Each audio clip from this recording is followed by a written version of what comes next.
నా పేరు B Tirumalesh. Jogulamba Gadwal district గట్టు మండలం తుమ్మలపల్లి గ్రామం నుంచి మేము రావడం జరిగింది శ్రీధర్ సిసికి. నాకు వచ్చింది తెలంగాణ గ్రామీణ bank probationary officer PO assistant manager. నేను 2023లో కోచింగ్లో జాయిన్ అయ్యాను. అంటే నాకు ఇన్స్టిట్యూట్ యూట్యూబ్ ద్వారా తెలిసింది. నేను ఎవరేం సజెస్ట్ చేసుకోలేదు, డైరెక్ట్ నా ఇన్ఫ్లుయెన్స్ ఉపయోగించి నేను సొంత నిర్ణయంతో ఇక్కడికి వచ్చాను. 2023లో జాయిన్ తర్వాత ఫస్ట్ రాసింది నేను తెలంగాణ గ్రామీణ బ్యాంక్ పిఓ. ప్రిలిమ్స్ అయ్యాను. ఆయన తర్వాత నాకు కొంచెం కాన్ఫిడెన్స్ వచ్చింది. ఆ తర్వాత మెల్లమెల్లగా ప్రిపరేషన్ స్టార్ట్ చేశాను. బట్ మధ్యలో కన్సిస్టెన్సీ మిస్ అయింది. అందువల్ల మళ్ళీ 2024లో నేను మళ్ళీ ఇదే ఆర్ఆర్పిఓ రాశాను. అప్పుడు ప్రిలిమ్స్ అయ్యి మెయిన్స్ అయ్యి ఇంటర్వ్యూ వరకు వెళ్ళాను. బట్ నేను ఫైనల్ రిజల్ట్ రాలేదు. అండ్ ఫైనల్లీ 2025లో నేను కొంచెం consistency and determination and time management అనేది నాకు సరిగా లేదు. టైం మేనేజ్మెంట్ ముఖ్యం, మనకు మెయిన్ టైం మేనేజ్మెంట్ పర్ఫెక్ట్ చేసుకున్నామంటే ఖచ్చితంగా మనకు జాబ్ వస్తుంది. నేను time management and consistency and determination వల్ల నాకు తెలంగాణ గ్రామీణ బ్యాంక్లో అసిస్టెంట్ మేనేజర్గా జాబ్ వచ్చింది. మెయిన్లీ శ్రీధర్ సిసి నాకు జాబ్ రాని కారణం మెయిన్లీ మా పేరెంట్స్ అయితే ఫస్ట్, ఆ తర్వాత మనకి శ్రీధర్ సిసియే సెకండ్. ఎందుకంటే మెయిన్లీ మనకి శ్రీధర్ సిసిలో మార్క్ టెస్ట్లు, మనకి బెస్ట్ మార్క్ టెస్ట్లు అంటే మన శ్రీధర్ సిసిలో దొరుకుతాయి. ఎందుకంటే ఇంకా మనం వేరే వెతుక్కోవాల్సిన అవసరం లేదు. ఫస్ట్ ఆఫ్ ఆల్ అది రీజనింగ్ అయినా, క్వాంట్ అయినా, అండ్ జిఎస్ అయినా, ఇంగ్లీష్ అయినా. ఫస్ట్ ఆఫ్ ఆల్ నాకు రీజనింగ్, క్వాంట్ అంటే మన ఇన్స్టిట్యూట్లో చాలా ఇష్టం. వాళ్ళు పెట్టే మార్క్ టెస్ట్లు ప్రిపేర్ అయినామంటే డెఫినెట్గా మనకి జాబ్ ఖచ్చితంగా వస్తుంది. సీసీలో నుంచి లాస్ట్ టైం 20 మార్క్స్ నాకు కరెంట్ అఫైర్స్, ఎందుకంటే స్టార్టింగ్ ఎక్కడం వల్ల మన ఫనీ సార్ ఎప్పుడు మనకి డైలీ ఈ కరెంట్ అఫైర్స్ క్లాసెస్ చెప్తుంటాడు. ఫనీ సార్ క్లాసెస్ ఫాలో అయినామంటే ఆటోమేటిక్గా మనకి జిఎస్ కూడా మనం ఫేస్ చేయగలుగుతాం. మాకు చాలా సంతోషం. మాకు పూర్తి లాస్ట్ మేము కర్ణాటక ఏరియాలో మన లాస్ట్ మండలం మాది జోగులాంబ గద్వాల జిల్లా తుమ్మలపల్లె గ్రామము. మా ఊరు ప్రతి ఒక్కరు ఫస్ట్ ఇయర్ సెకండ్ ఇయర్ కాడికి చదివి ఇక్కడ ముందుకు వెళ్ళడం లేదు.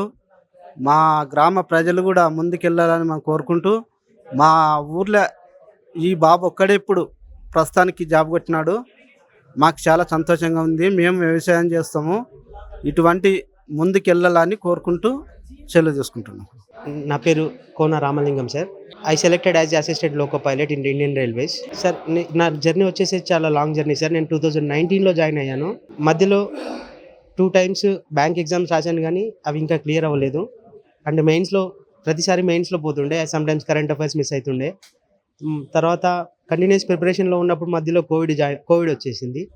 కోవిడ్ రావటం వల్ల ఏమైందంటే 2 years ఇంటి దగ్గర ఉండాల్సి వచ్చింది. 2 years ఎటువంటి ప్రిపేర్ అవ్వకపోయేసరికి ఇక ఫార్మింగ్ సైడ్ వెళ్ళిపోయినాము ఇంటి దగ్గరే. తర్వాత మళ్ళీ 2022లో నోటిఫికేషన్స్ అనేటివి స్టార్ట్ అయినాయి. అప్పటి నుండి కన్సిస్టెంట్గా ప్రిపేర్ అవుతూ 2024లో ఇండియన్ రైల్వేస్లో అసిస్టెంట్ లోకో పైలట్గా సెలెక్ట్ అయ్యాను. సో యాక్చువల్గా నేను కాలేజ్లో లాస్ట్ బెంచ్ స్టూడెంట్ని, బార్డర్తో పాస్ అయ్యేవాడిని అనమాట. నాది 62% ఇన్ మై గ్రాడ్యుయేషన్.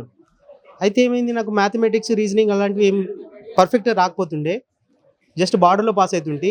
ఎప్పుడైతే Sridhar సిసిలో join అయ్యానో Sudheer Babu sir help వల్ల నేను మ్యాథమెటిక్స్లో ప్లస్ రీజనింగ్లో మంచి స్కోర్ చేయగలిగాను. మూర్తి సార్ కూడా ఇంగ్లీష్ చాలా బాగా చెప్పేవారు, కానీ నేను బ్యాక్ బెంచ్ అవ్వడం వల్ల నాకు ఇంగ్లీష్ అంత గ్రిప్ లేకుండే. అటువంటి టైంలోనే ఇండియన్ రైల్వేస్లో ఇంగ్లీష్ సబ్జెక్ట్ లేకుండా జాబ్ కొట్టొచ్చని నోటిఫికేషన్ చూసి మోటివేట్ అయ్యి నేను ఎక్కువగా సార్ చెప్పిన యూట్యూబ్ క్లాసెస్ని అట్లాగే క్లాసెస్ అటెండ్ అయిపోయి మ్యాథమెటిక్స్, రీజనింగ్ మీద ఎక్కువ ఫోకస్ పెట్టి రైల్వేలో జాబ్ సాధించాను. సో ఒకవేళ ఇంగ్లీష్ రాకపోయినా సరే జాబ్ కొట్టొచ్చు అంటే with the help of Sridhar సిసినే. శ్రీధర్ సిసి వాళ్ళు కూడా రెగ్యులర్గా కరెంట్ అఫైర్స్ క్లాసెస్ పెడతా ఉంటారు.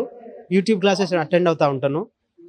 ఈ కరెంట్ అఫైర్స్ కూడా ఇండియన్ రైల్వేస్లో అయితే 10 మార్క్స్ ఉంటాయి. సో డైలీ యూట్యూబ్ వీడియోస్ చూస్తే శ్రీధర్ సిసి వాళ్ళే అవి సరిపోతాయి అనమాట. నార్మల్గా అయితే ప్రిపరేషన్తో పాటు కన్సిస్టెన్సీ, పేషెన్స్ 2 ఉండాలి. రెగ్యులర్గా ఎగ్జామ్స్ అనేటివి ప్రాక్టీస్ చేస్తూ ఉంటే తప్పకుండా మీరు సక్సెస్ అవ్వగలుగుతారు. So hope for the best. మీ మీద నమ్మకం అస్సలు కోల్పోవద్దు. శ్రీధర్ సిసి ఎప్పుడూ హెల్ప్గానే ఉంటుంది. So continuous mark test attempt ఇస్తూ ఎవ్రీడే ఎక్స్ప్లెనేషన్ వింటుంటే ఏ క్వశ్చన్ అయితే మీరు అటెంప్ట్ చేయలేకపోయారో వాటి ఎక్స్ప్లెనేషన్స్ అనేటివి సార్ వాళ్ళు ఎక్స్ప్లెనేషన్ చేస్తూ ఉంటారు. కాబట్టి వాటిని అటెండ్ అవుతే మీకు లెంతీ ప్రాసెస్ కాకుండా షార్ట్కట్లో సార్ వాళ్ళు ఎక్స్ప్లెయిన్ చేస్తారు. అవి అర్థం చేసుకుంటే ఈజీగా గెట్ ఆన్ అవ్వగలుగుతారు.